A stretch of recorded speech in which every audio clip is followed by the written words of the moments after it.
هو كده الشتا يحب المخبوزات، والمخبوزات مرتبطة بالشتا، وما فيش أحلى من الفينو نعمله في البيت. هنعمله النهاردة بطريقة سهلة خالص وبسيطة وكمان اقتصادية، ولا في لبن ولا في بيض ولا في أي حاجة، بشوية مية ودقيق هتعملي أحلى فينو. ومن نص كيلو دقيق عملنا 19 رغيف فينو، يعني موفر جدا. وهقولك ازاي تطلعي عيش فينو مظبوط متفرغ ومش مكتوم، وكمان ازاي تسويه صح وتاخدي اللون القمر ده زي بتاع الأفران بالظبط وكمان أحلى. العيش الفينو يختلف تماما عن أي عيش تاني. العيش الفينو ريحة وطعم، وكمان كل ما يقعد أكتر يطرى أكتر وما يتفرولش معانا.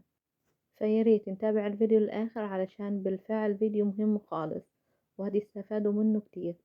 مبدئيا أنا هعمل نص كيلو دقيق زي ما قلت لكم في البداية.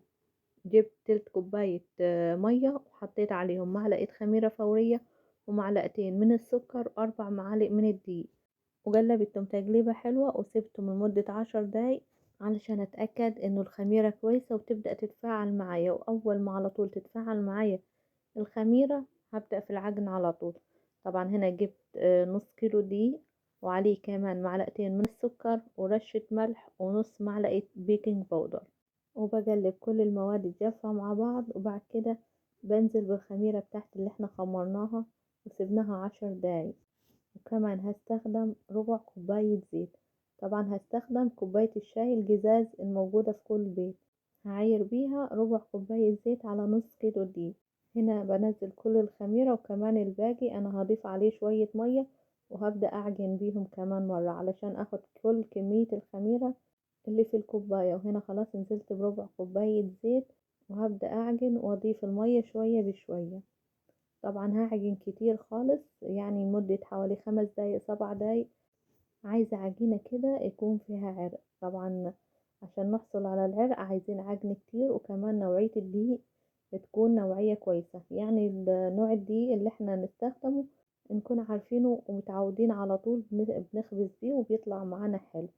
هنا خلاص كنت عجنت العجينة بتاعتي لمدة 5 دقايق 7 دقايق لحد ما وصلت للقوام ده.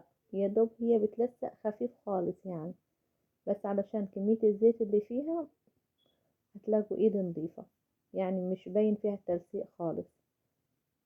هسيبها لحد ما تختمر، يعني بتاخد حوالي ساعة الا ربع ساعة علشان بس الجو ساقعة شوية فهي بتأخر شوية. لكن لو الجو حر يتلاقوها كده اختمرت بسرعة خالص. بعد ما خلاص العجينة بتاعتي اختمرت هبدأ أقطعها. وعشان أقطعها بطريقة سهلة خالص وبسيطة، جبت كوباية الشاي كده وباخد القطعة وادورها بتطلع معايا كده بكل سهولة. كمان العجينة بتطلع مقاس واحد.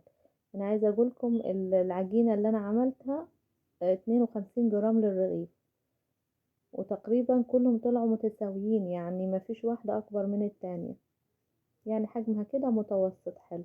عايزين تكبروا الرغيف فخلوا العجينة تكون مثلا 75 جرام 90 جرام زي كده، زي ما تحبوا يعني.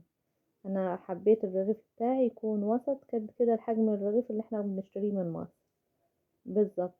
52 جرام للرغيف طلعت معايا 19 رغيف، وغطيتهم ببلاستيك راب علشان الوش بتاعهم ما ينشفش. واخدت اول قطعة قطعتها هبدأ افردها. عايزة السمك بتاعها يكون يعني رفيع خالص، عشان بعد كده هتطلع معانا شكل العيش حلو خالص، زي كده كأنه كرواسون مش عيش كده وخلاص.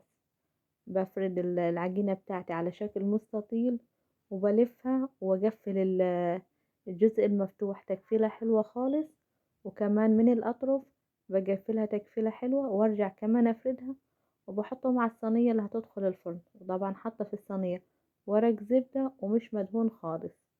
وبعد كده هبدأ اسيبهم لحد ما يختمروا. هنا خلاص واحد كمان تاني فردته معاكم بالشكل ده.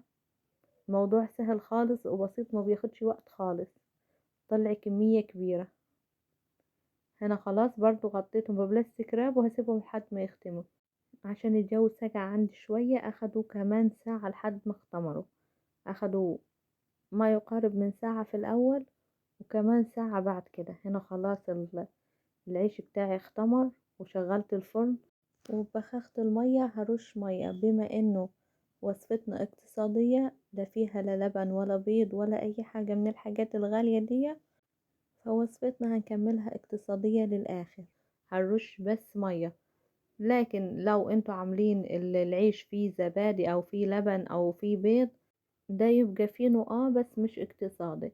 فعادي ان احنا ندهن وش العيش بلبن او بيض.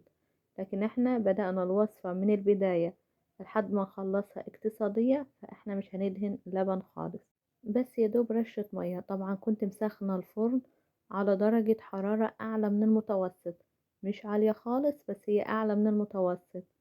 بدخل العيش في الرف اللي في النص، واول ما ياخدوا اللون من تحت بطلعهم على الرف اللي من فوق ياخدوا اللون كمان من فوق. العيش من اول ما دخلته الفرن لحد ما طلعته اخد بالظبط ربع ساعة، علشان العيش بتاعنا مش كبير فما اخدش وقت كتير. اخد بالظبط ربع ساعة على درجة حرارة اعلى من المتوسط في الرف اللي في النص. بعد حوالي 7 دقايق رفعته على الرف اللي من فوق، اخد اللون ده. واول ما طلعته من الفرن اديته كمان رشة مية وغطيته بفوطة. وكل الثواني اول ما طلعتهم حطيتهم كلهم على بعض في صينية واحدة. طبعا بعد ما رشيتهم مية حطيتهم في صينية واحدة وغطيتهم فوطة مطبخ وسبتهم لحد ما بردوا خالص بالشكل ده. هما لسه كمان ما كانوش سقعوا خالص وانا بوريهم لكم. هتشوفوا دلوقتي العيش عامل ازاي من جوه، رهيب رهيب كده. ده قرصان مش فينو خالص يعني. العيش نافش كده ومش مكتوم، وكمان محافظ على شكله ولونه رهيب واقتصادي. ومن نص كيلو طلعنا 19 رغيف. يعني انتوا متخيلين هتروحوا تشتروا كمية العيش دي بكم من برا؟ انا نص الدقيق طلع معايا 3 كوبايات ونص، كوباية معيارية من الدقيق. يعني لو كوباية الشاي العادية 2 كوبايات ونص من الدقيق. يعني مفيش احلى من كده توفير، وكمان عملتي عظمة في البيت. العيش ده بجد يستاهل التجربة. طريقة سهلة خالص وبسيطة واقتصادية. عايزة اقولكم العيش اول ما قطعته الاول كان وزنه 52 جرام. العيش بعد ما استوى بالشكل ده وزنه 47 جرام بالظبط، يعني ريشة. اتمنى وصفة النهاردة تكون عجبتكم. ما ننساش لايك وشير لكل الاصحاب علشان الكل يستفيد. وعايزة اعرف رأيكم في العيش الفينو في الكومنتات. واللي اول مرة يشوف قناتي اتمنى يشترك ويفعل زر الجرس علشان يوصل له كل جديد. وياريت تتابعوا صفحتي على الفيسبوك مطبخ كامة. ان شاء الله نشوفكم على خير في فيديو جديد. See you. باي باي.